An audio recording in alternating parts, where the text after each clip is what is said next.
Was about 3 or 4, and I first learned how to pray.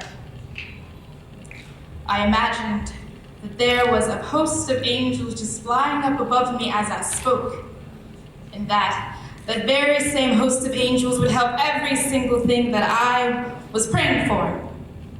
Like an arms brigade ready to charge, I knew my prayers meant something. Even when I was 4, and I weighed 25 pounds, maybe less. All I know is that I was so small the wind could blow me away, but I knew that if I prayed, no wind could wrestle me up in his gust. I would stay planted like all the other 4-year-olds during Red Rover. Because I learned that prayers in preschool plant pink poppies for people who grow up and plan to save the world one prayer at a time. Praying for every person they meet. I never planned to pray for every person who walks in and out of my life. I just do, call it force of habit. And I end up praying for people who have forgotten about me. As if I'm holding onto that prayer as if it is a piece of them. A piece of prayer. I find peace in prayer, finding a piece of myself in the peace I find in prayer, but I never pray for peace within myself. Call this hypocrisy. I do all this praying to pickpocket negativity out of life, but sometimes I get frustrated too. It's that preschool mentality. Sometimes things take a lot longer to work than you intend. The rain you're hoping to wash away all the sins and drain them into the gutter misses a few spots. Sometimes while you're praying, you get insecure. Because for years, you've been searching for that perfect prayer to fix every last thing that you think is wrong with you, so you pray and pray and pray, and I pray for those who pray for others. I pray for those who prey on others. I pray for sunshine, I pray for rain, I pray to God, Jah Allah, God. Sometimes I feel like you don't listen to my prayers. I've been praying since preschool and some things still haven't changed. You know, I've been told that preschoolers pray for everything. I pray for everything. Sometimes I even pray for preschool again. When I first learned how to pray, one day I thought I saw those angels above my head playing violins, clarinets, horns, harps, everything to make the perfect divine orchestra. My ears began to ring, but it was like a warm hum like honey, and that's when I knew that people could feel my prayers. No matter if I thought God was listening or not, when he was. I met Emily at the Addicts Theater about 3 years ago. At that time, we weren't in this space at the Vivian C. Mason Center, so we were doing our programming out of the Addicts Theater, and she was a part of a dance troupe that was working out of the Addicts Theater as well, and so she met Hampton Roads Youth Poets, and we met her and her mother and the dance team several years ago. And then, you know, of course, we all shared the talent that we brought to the table. And then we found out at that time that Em, besides being a dancer, was also a poet. So that was the beginning of our relationship. I'm here with my girl Emily, and she plays second. How are you feeling, lady? I'm really excited. I really am. I didn't have much time to prepare for this slam, so I feel happy and I guess self-affirmed that I did so well. Now, are you ready for NSU? Because you know you got to bring it, lady. Yeah.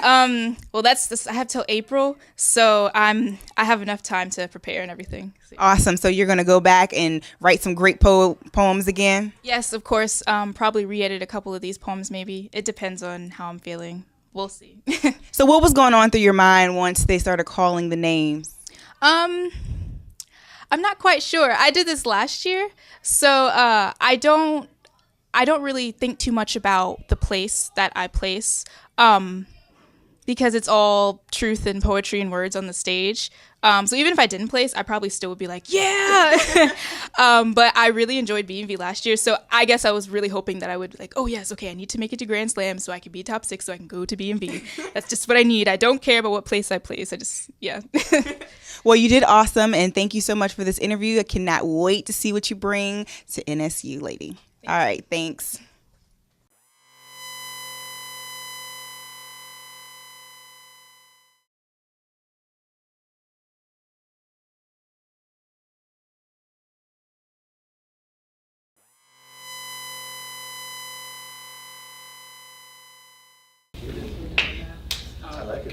My name is Zipporah, and I had a fantastic weekend. I went to prom. I won an iPad. I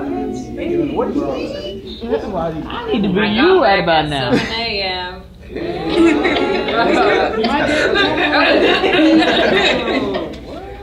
I just had a fantastic weekend. Check it out. Hello. My name is Emily. Prom with them was really fun. I actually went to school on senior skip day.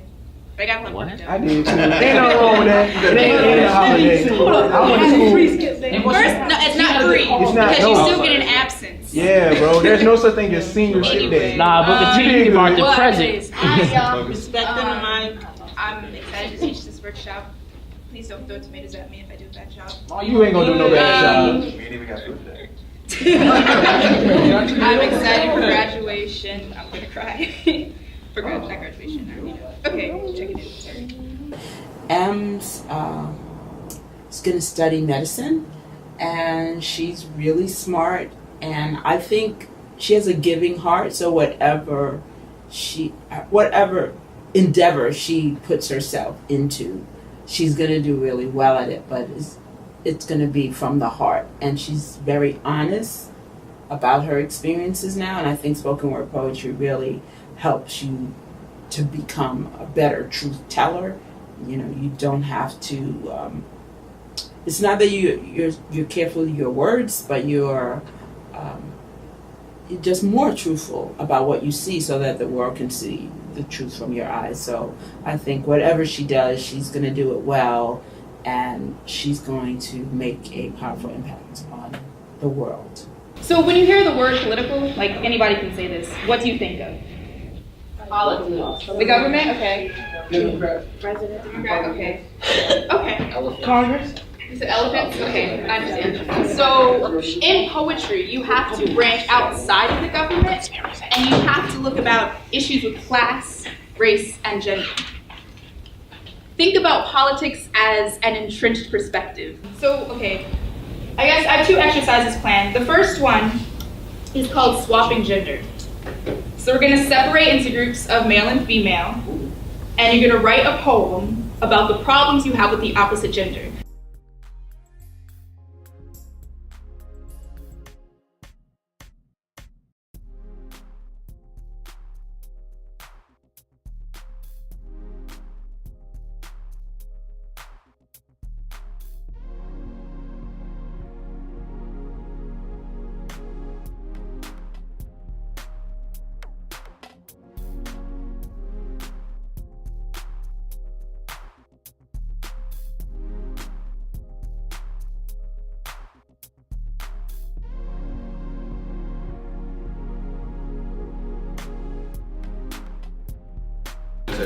Okay, so before we present the poems, I first want to have each group talk about some of the discussion they have within the group. You know, be kind of brief, because I know y'all both had extended conversations. So I guess you guys want to go first? Yes. All right. So, in our guys' gender-based group. We were talking about how women, guys, we pick like values that comes from our mother. So we were kind of make it. Thank you, guys. Keep going. So we were like talking about things like that, like different qualities we find we like in a woman and qualities that we dislike in women. So yeah, that's our group. Thank you, man. Good job.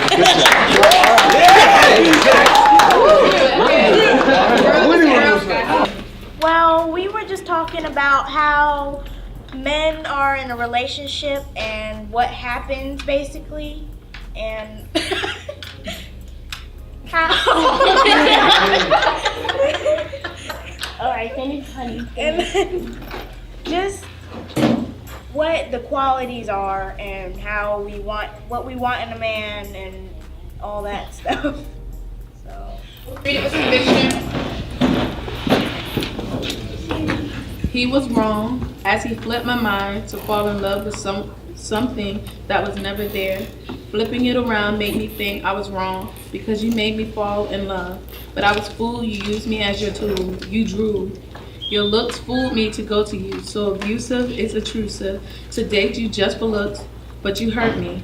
The pain inside of me doesn't mean nothing to you. So abusive is intrusive. You hurt me, tried to control me. So abusive, it's intrusive because you were wrong. You were looking for a mother instead of looking for love because you were wrong. All right. It's a communication error, like the Wi-Fi is out of range. She's the goddess I sometimes wonder if she's a queen too good for me. So I reset the circuit we started, but I'm at a stalemate with the game of blame and the game of giving her the credit she deserves. See, I don't know love, but when I get around you, it's a type of bittersweet confusion. These two worlds never meet, but I can see from a distance it's serene when you sing, and that sweet sound keeps me alive. P.S. If you get this message, thank you.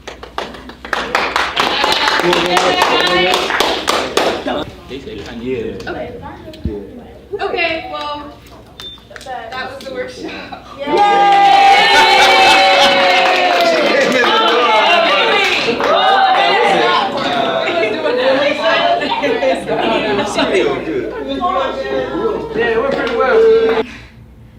I would have to say, as a poet and as a person, that I give every piece of me to any person I feel who deserves it. So when I'm on the stage, it is our duty to be open with an audience because they're receiving what we're saying to them.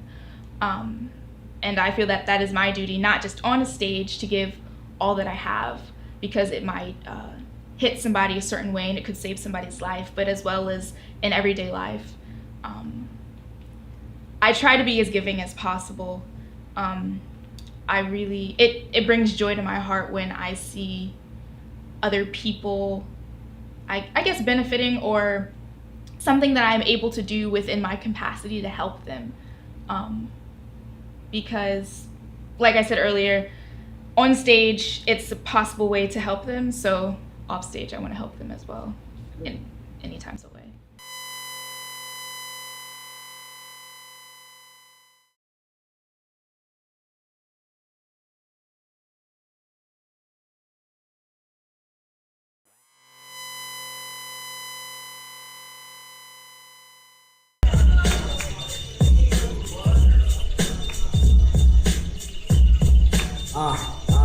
Look, from the hood to the burbs to the jungle, don't ever violate because we got the heat on tumble. Get the flexer with the weapon, I reckon you never jump to conclusions. I'm never losing. All this talk about what you gonna do, but what you gonna do when they run up on you? No gun and no knife, taking money out your shoes out in broad daylight. If that's what it comes to, you better protect your neck. Word to the mighty woo. Ask God for some wings, he blessed me, I finally flew, and now I hear it every day. I never be fly, as you can see, there's levels to this dog. You're reaching up to tie my shoes, and if you are the cop, I promise God I never lose. cause I'm only getting better. God watching me prosper, write my verses in cursive, black boy, but I'm proper.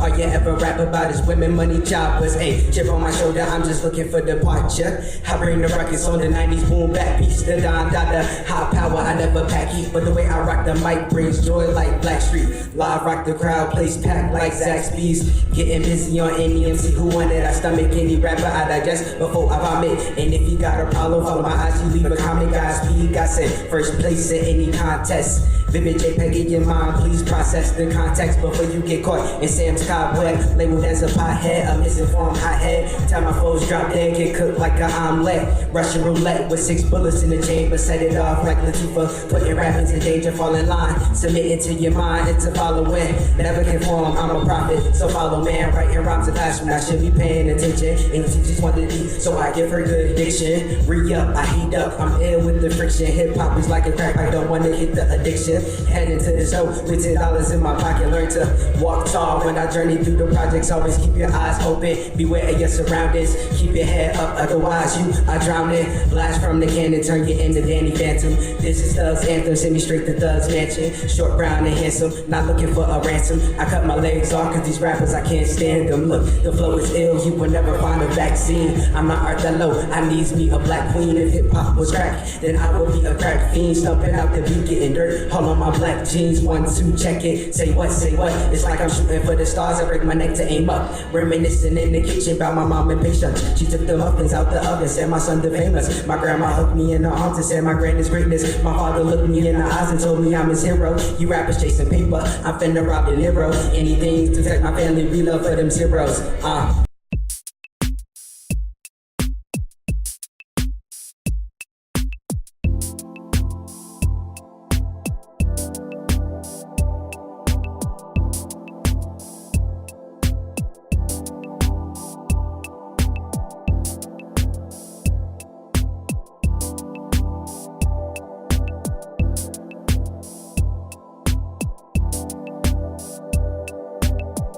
There's so many things I like about her. She's articulate, she's funny, she's a great poet. But I think the thing that stands out for me is that M pays attention to everything and everyone. And if you listen to her or spend enough time with her, you'll realize that she knows you far better than you expected. I just can't tell you the times that she's mentioned things about one or another of us that I didn't think she noticed, and she's just very intuitive, and I think that's really special about her. Last night, literally, I was on the phone with you. We were on the phone. All side check. I was on the phone with Ellen, and I was like, I want to do a comedic piece about being a side chick, being a side hoe. It's gonna be so funny. But it's gonna have an underlying, thicker being Mary Magdalene. No, I was saying Mary Magdalene. I was like, you should relate to being Mary Mary Jane. Jane. Mary Magdalene was a side chick. Like, oh my gosh, that will not be repeated. Lord, no. Who was there? Was somebody in the Bible that was a side chick? There were 3 Marys. Yes, one of them was Mary, Mother of Jesus, Mary Magdalene, and another Mary. They were all present at Jesus. Which one was the prostitute? Mary Magdalene, right? That was Jezebel. None of the Marys were prostitutes. That was Jezebel. Jezebel. No, you know how Jezebel died though? She fell out the window, was eaten by dogs. That's what it says in the Bible. That's not funny, Liz. It's not funny, but that's what it says. The one that was about. I find inspiration in everything.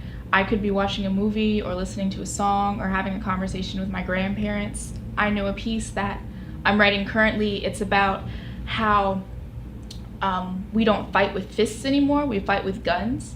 And my grandfather was like, man, I remember the time it used to be fist to fist instead of gun to gun, because it doesn't really matter how strong you are anymore.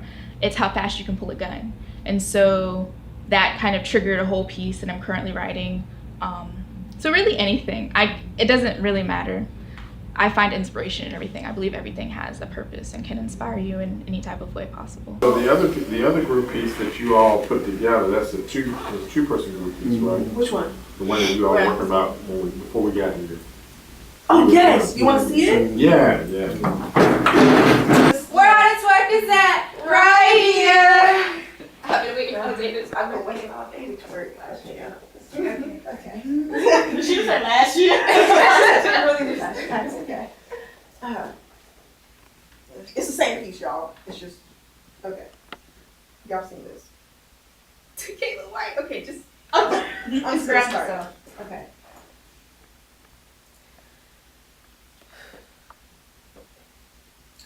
I slit my wrists with broken pens every Valentine's Day to remind myself that he not only broke my heart, but my spirit. I dreamt of late nights of writing love poems by the candlelight after what we had finally became just right. Instead, he broke into my brain, punched through a membrane, and ruined my muse, sparking the fuse that set fire to my desire to write the ink that once flowed mellifluously onto my paper now courses poisonously through my veins, vainly depending upon a man for inspiration and insurrection and resurrection from a state I felt was worse than death. Loneliness. And some people called me beautiful, but I never believed them. Because it never seemed to be enough if he wasn't there to sweep me off my feet as if I were a damsel in distress as I pressed a jagged pen deeper into my flesh, and with each mark I marked the number of lies he told, counting down from infinity because the amount of moments he stole are innumerable.